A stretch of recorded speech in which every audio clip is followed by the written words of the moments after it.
Assalamualaikum warahmatullahi wabarakatuh. Salam sehat dan bahagia, Bapak, Ibu guru semua.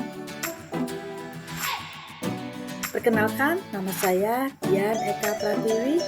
Saya CGP Angkatan 11 dari SMA Negeri 9, Balikpapan.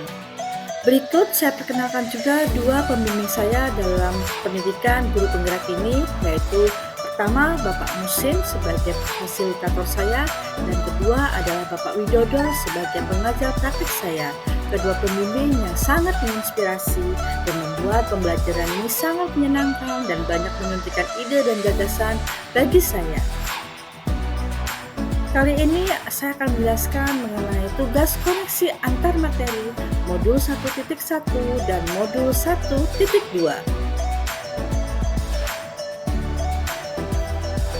Tugas ini untuk koneksi materi saya menggunakan model refleksi 4P, yaitu peristiwa, perasaan, pembelajaran, dan penerapan di masa depan. Pertama adalah peristiwa. Momen yang paling penting atau menantang bagi saya setelah saya mempelajari modul 1.1 adalah: pertama, saya menyadari bahwa pembelajaran sesungguhnya adalah pembelajaran yang berpusat dan berpihak pada murid. Kedua, sebagai guru, bahwa saya berperan sebagai fasilitator dan menuntun tumbuh kembang sang murid sesuai kodrat alam dan zamannya. Ketiga, sebagai guru tidak hanya menuntun tumbuh kembang kodrat anak dengan memberi pembelajaran, namun juga menumbuhkan budi pekertinya, dan pembelajaran yang berlangsung adalah pembelajaran yang kontekstual serta memperhatikan karakteristik sosial budaya lokal.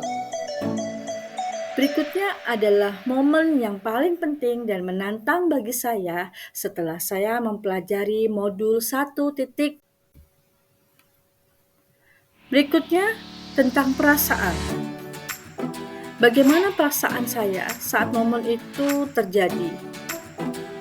Saya merasa seperti sedang dihadapkan di depan sebuah cermin dan berdiri dan mengamati diri saya sedetil mungkin.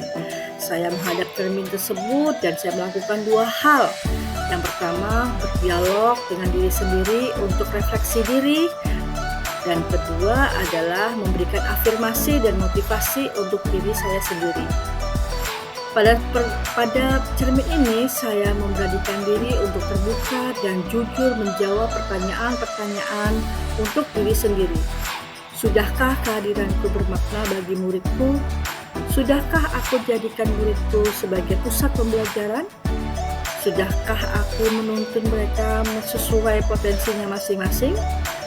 Dan afirmasi yang aku berikan saat menghadap cermin tersebut adalah: saya bisa, saya mampu, saya hebat, saya dicintai, dan saya akan bermanfaat untuk hidup manusia yang lain. Masih dalam perasaan, di sini saya menggarisbawahi makna mendalam dari perasaan saya tersebut. Pertama, saya harus dapat mengimplementasikan nilai dan peran guru penggerak dalam proses pembelajaran yang berpusat pada murid dan menjadikan peran saya itu untuk mewujudkan kepemimpinan pembelajaran dan agen perubahan dalam pendidikan yang sesuai filosofi Ki Hajar Dewantara. Berikutnya, saya juga untuk merefleksikan diri terhadap setiap langkah yang telah saya lakukan dan berupaya melakukan yang terbaik dan terus bersemangat untuk berkolaborasi dengan semua pihak dan menciptakan lingkungan belajar yang baik, ekosistem sekolah yang sehat untuk kemajuan pembelajaran dan pendidikan yang berpusat pada murid. Berikutnya adalah pembelajaran. Sebelum momen tersebut terjadi, saya berpikir, 1. Murid adalah objek pembelajaran, di mana guru berperan hanya sebatas transfer ilmu dan informasi saja, dan sedikit menumbuhkan karakter dalam diri murid. Saya sendiri hanya berfokus dalam pengembangan diri saya sendiri dan jarang berbagi praktek baik dengan orang lain tanpa diminta. Saya tidak ambil pusing dengan apa yang dikatakan oleh rekan lain karena saya berpendapat bahwa setiap orang memiliki kelebihannya masing-masing dan memiliki perannya masing-masing. Namun, setelah saya mempelajari modul 1.1 dan 1.2, sekarang saya berpikir bahwa pertama, murid adalah subjek pembelajaran. Pembelajaran haruslah berpusat pada murid. Guru adalah fasilitator yang berupaya menuntun perkembangan muridnya sesuai kodrat alam dan kodrat zamannya. Dan kedua, ini mendorong saya untuk lebih mengembangkan komunikasi yang aktif dan positif dalam membangun kolaborasi dengan rekan sejawat maupun pihak lainnya.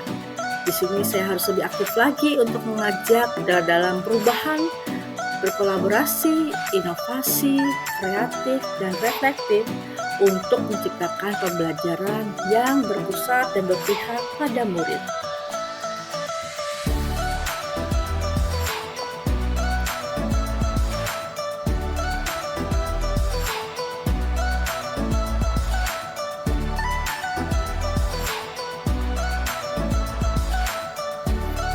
Dan terakhir adalah penerapan rencana ke depan. Pengembangan diri yang sederhana, konkret, dan rutin yang dapat saya kembangkan, saya terapkan ke diri saya sendiri untuk menguatkan nilai dan peran saya sebagai guru penggerak adalah 1. Menciptakan pembelajaran yang variatif dan menyenangkan. 2. Reflektif, berpikir terbuka untuk perbaikan kualitas pembelajaran. Ketiga, mengembangkan kreativitas murid dan pembelajaran berbasis multimedia. Keempat, penyusunan kebijakan dan program sekolah dengan ekosistem yang sehat serta berpihak kepada murid. Kelima, melakukan pelatihan mandiri baik itu seminar, webinar, workshop, atau hal lainnya untuk kompetensi diri. Dan terakhir dan terpenting adalah berkolaborasi dengan rekan sejawat, dengan teman-teman dalam Kombel, MGMP, asosiasi profesi, orang tua, maupun pihak lainnya dalam mengembangkan kualitas pembelajaran yang berpihak pada murid sesuai dengan visi misi sekolah.